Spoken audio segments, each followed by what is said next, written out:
ആയുർവേദ ആചാര്യന്മാർ പൊട്ടിച്ചു കടിയുന്നു. ഇപ്പൊ ഈ പ്രാവശ്യം പച്ച ഒട്ടും പ്ലാൻ ചെയ്ത വീട്ടിലേക്ക് പോയ ഒരു ദിവസം എടുത്ത വീഡിയോ ആണ് കേട്ടോ അത്. ഞങ്ങളപ്പോൾ രാവിലെ തന്നെ എത്തിയിട്ടുണ്ടായിരുന്നു. കാരണം എന്താ വെച്ചാൽ ഞങ്ങൾ എയർപോർട്ടിൽ പോയിട്ട് വരണ വഴിയായിരുന്നു. അപ്പോൾ എന്തായാലും വീട്ടിൽ കയറി അവിടെ ആരോടും പറഞ്ഞിട്ടൊന്നും ഉണ്ടായിരുന്നില്ല കേട്ടോ. സർപ്രൈസ് ആയിട്ടാണ് ചെന്നിട്ടുണ്ടായിരുന്നത്. അപ്പോൾ രാവിലെ തന്നെ ഞങ്ങൾ എത്തിയിട്ടുണ്ടായിരുന്നു. അപ്പോൾ മീനും ബീഫും ഒക്കെ മേടിച്ചിട്ടുണ്ടായിരുന്നു കേട്ടോ. അമ്മയുടെ മീൻകറി ഞങ്ങളുടെ എല്ലാവരുടെയും ഭയങ്കര ഫേവറേറ്റ് ആയിട്ട് ഒന്നാണ്. അതിപ്പോൾ ഏത് മീൻ വെച്ചുണ്ടാക്കിയാലും അമ്മയുടെ മീൻകറി എല്ലാവർക്കും ഇഷ്ടമാണ്. പ്രത്യേകിച്ച് മാങ്ങയൊക്കെ ഇട്ട് തേങ്ങാപ്പാലൊക്കെ ഒഴിച്ച് വെക്കണ മീൻകറി എല്ലാവർക്കും ഭയങ്കര ഇഷ്ടമാണ് കേട്ടോ. സംഭവം തൃശ്ശൂർ സ്റ്റൈല് മീൻകറി തന്നെയാണ്. പ്രത്യേകിച്ച് വഴറ്റൊന്നുമില്ല, പച്ചക്കാണ് എല്ലാം ഇട്ട് വെക്കുക. പക്ഷെ ഞാനിങ്ങനെ ഉണ്ടാക്കുന്ന സമയത്ത് ഈ ടേസ്റ്റ് കിട്ടാറില്ല കേട്ടോ. അങ്ങനെ മീൻകറിയൊക്കെ പെട്ടെന്ന് തന്നെ സെറ്റാക്കി അമ്മ അടുപ്പത്ത് വെച്ചു കേട്ടോ. കണ്ണന് പിന്നെ വീട്ടിലെത്തിയ എന്നെ ആവശ്യമില്ല കേട്ടോ. അവൻ ചേച്ചിയുടെയും ചേട്ടൻ്റെയും കൂടിയും അതുപോലെ തന്നെ ഡുക്കുവിൻ്റെ കൂടെ കളിച്ച് നടക്കും. അതുപോലെ ഏട്ടൻ്റെ എവിടെയാണെന്ന് വെച്ചാൽ അധികം അയൽപ്പക്കത്ത് അങ്ങനെ കുട്ടികൾ അങ്ങനെയൊന്നും കളിക്കാൻ കുറേ പേരൊന്നും ഇല്ല. പക്ഷേ എൻ്റെ വീട്ടിലേക്ക് പോയ നേരെ തിരിച്ചാണ്. ഇഷ്ടംപോലെ കുട്ടികളുണ്ട്. അവർ മാറി മാറി എടുത്തുകൊണ്ട് നടക്കുന്നുണ്ട്. അമ്മ അപ്പോഴേക്കും അടുത്ത പരിപാടിക്ക് കിടന്നു കേട്ടോ. ബീഫ് ഉണ്ടാക്കാൻ നോക്കുകയാണ്. സംഭവം അമ്മ ബീഫ് കഴിക്കില്ല കേട്ടോ, പക്ഷെ ഞങ്ങൾക്ക് ഉണ്ടാക്കി തരും.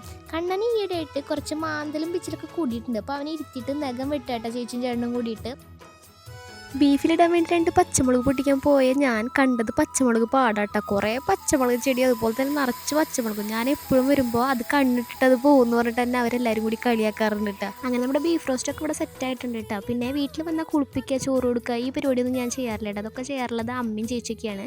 അപ്പോൾ അമ്മ അവന് ചോറ് കൊടുക്കാൻ നോക്കുകയാണ്. ഞാനൊരു സ്ഥലത്ത് ഇരുത്തിയിട്ട് അവനെ കൊണ്ട് തന്നെ ആയിട്ട് കഴിപ്പിക്കാറില്ലേ. പക്ഷേ ഇവിടെ വന്ന അമ്മ അങ്ങനെ പുറത്തൊക്കെ ചുറ്റി നടന്ന് അമ്മ തന്നെ വാരി കൊടുക്കും. അവനത് ഇഷ്ടമാണ് കേട്ടോ.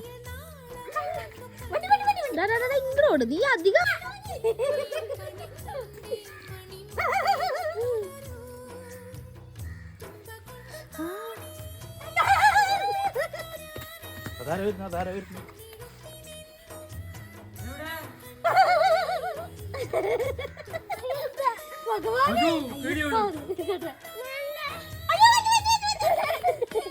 ഞങ്ങളുടെ അച്ഛൻ ഞങ്ങളെപ്പോലെ സ്നേഹിക്കുന്ന ഒരു സംഭവം കേട്ടോ ഈ പ്ലാവ്. ഈ പ്ലാവിൻ്റെ അടുത്ത് ഒരു ദിവസം ഒരു നേരെങ്കിലും പോയില്ലെങ്കിൽ അച്ഛന് സമാധാനം ഉണ്ടാവില്ല കേട്ടോ. പ്ലാവിനും അതുപോലെ തന്നെ അച്ഛനെ ഭയങ്കര ഇഷ്ടമായതുകൊണ്ട്, കാരണം ഇത് എപ്പോഴും ഇതിൽ ചക്ക ഉണ്ടാവാറുണ്ട്. അങ്ങനെ അവനും ചോറ് കൊടുത്തിട്ട് ഞങ്ങളും മേലേക്ക് വെട്ടിയിട്ട് എല്ലാ കറികളും ഇട്ടിട്ട് ചോറുണ്ട് കേട്ടോ.